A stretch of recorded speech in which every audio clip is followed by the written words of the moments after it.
Hey guys, welcome back to Andy's Corner. In the past few videos, we've been going over some of the myths and misunderstandings about the HVAC industry. We've gone over some myths about service technicians, how we are, who we are, or how people think we should be. We've also gone over some of the myths about just heating and air, as far as how people heat their homes or cool their homes, or how they run their equipment, or the kind of equipment they think they should have, or they want to have, whatever it may be. We go through this each and every day, all day, every day. And, we come along to a house and people say, well, I do this. And you have to stop and think, what in the world did that guy just say? But, a lot of these myths, where they originated from, I get the idea. I mean, I can understand where they came from. And at one point in time, they may have been accurate.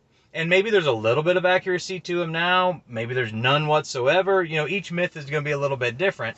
But, there's things out there that I can see how they would have done things years ago is not necessarily the same way as how we do things now. So, there's a lot of different practices that are different. So, one of those myths that, I hear all the time, and actually it was brought up on a comment on one of the last videos. So thank you for the comments. I appreciate those. But he had a great idea, and actually that was on the list. So I thought we'd go ahead and take care of that one today. But, we come along to so many people that say, well, I work from 9 to 5. So, I leave my house, I'm gone most of the day. So I set my thermostat, let's say 82 for air conditioning when I'm gone, and maybe like 60 degrees in the winter when I'm gone. That way it doesn't have to run. That one we hear all the time. And so, you have to ask them, when they say things like this, like, okay, well, what do you keep your house at normally when you are home? And then a lot of times they'll say, oh, well, we keep the air at 71, 72 degrees, and we keep the heat about the same, maybe 70, 71, somewhere in there. So you have to sit there and think about, okay, well, look at that gap that, from the temperature from when you're gone to the temperature when you're there, it's a pretty big gap. So, okay, let's break this myth once and for all, because this one is so common. We hear it all the time. Let's start with the basics. Okay, the truths of it, I guess. So if you run your furnace or air conditioner less, yes, it will be more efficient. If you never turn it on, it'll be super efficient. Which I'm not telling anybody, don't tell people that. But, if it runs less, obviously it's going to use less electricity, right? This is true. We know this fact. But you have to think about, okay, let's just work with heating. It's cold out right now where I'm at. So let's think about furnaces. So if you run that heat down to 60 degrees during the day when you're gone, and then you want it to come back up to, let's say, 70 degrees. Let's keep nice, easy round numbers. So you got to come up 10 degrees. So, okay, so the house sits there all day, and temperature starts falling in there. It gets all the way down to 60, especially on a cold day. It's going to get there a lot faster. So, okay, now we're just maintaining at 60 degrees. Granted, this will save you money if you never turn it back up. So if you have to make up those 10 degrees, that equipment is running double time. Although we have a lot of two-stage equipment these days. We have a lot of geothermals or air source heat pumps, all different kinds out there that have multi-stages. A lot of them have single-stage, first-stage compressors, and then we have auxiliary. Well, let's look at, just the gas furnaces. Okay, so if that furnace runs in first stage, let's say an average of 5 to 10 minutes, and then it kicks into second stage. Some of them are different. I know it just depends. Some of them create an algorithm. Some of them run off of timing. Some of them run off the thermostat. There's all different options there, whatever it is. Let's just average it out. 5 to 10 minutes that thing runs in first stage, which actually I will have another video out there, my thoughts on two-stage furnaces. So that's a good one to look for too. I have my own theories on that one. But okay, let's say, so it's going to run in first stage. Well, normally when you're heating your house, when you're home and you've got the same temperature all the time, that thing probably doesn't come out of first stage very often. So you're still being efficient, right? Well, you're going to automatically, it's a guarantee that you're going to come out of first stage and go to second if you force your furnace to have to come up 10 degrees. Because there aren't very many furnaces out there that can heat 10 degrees in a matter of 10 minutes. And you don't want that either. There's reasons behind that too. That's a whole nother video. But, we want that slow, gradual, even heat. And so, if it's automatically going to go to second stage, Okay, well, you say, well, I don't care if it goes to second stage. It's not that big of a deal. Well, regardless if it's a two-stage unit going to second or if it's a single-stage unit and it just has to run to make up 10 degrees, no matter what kind of furnace it is, it's going to run a long time. So you can sit back and look at it as, that furnace is running double the time. It's running longer than it normally would in a normal cycle. It is burning through the fuel faster than what it originally was.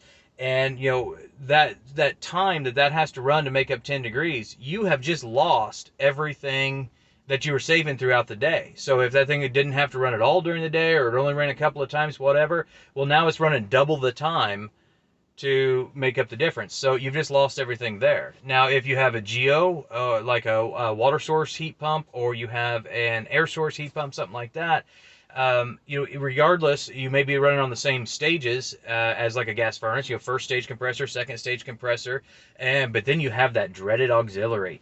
Auxiliary heat has to be there, or at least in our area. There are some areas, I know down south, a lot of times you don't use auxiliary on your heat pumps.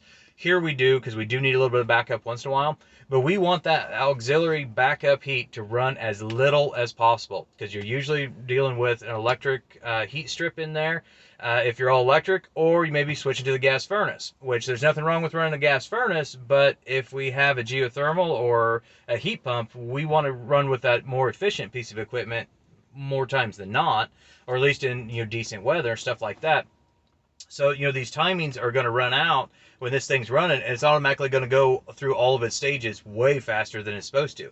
And if we go to auxiliary heat on a heat pump system and it's all electric, well, now all of a sudden we've got the meter spinning off the side of the house, because you got two stages of compressor and you've got your electric heat package running. So, we're just burning that electricity faster than we can bring it into the house.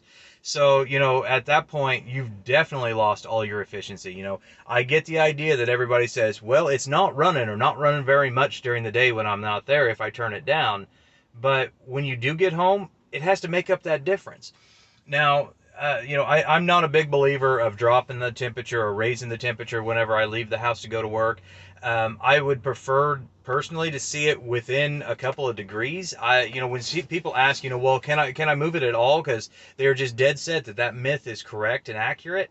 I usually say, don't go more than like 2-3 degrees, something like that. If you think you're saving you money, if you want to save money with it, in your eyes, then go for it. But don't go more than a few degrees. If you're trying to make these big jumps, you're not doing yourself any favors whatsoever.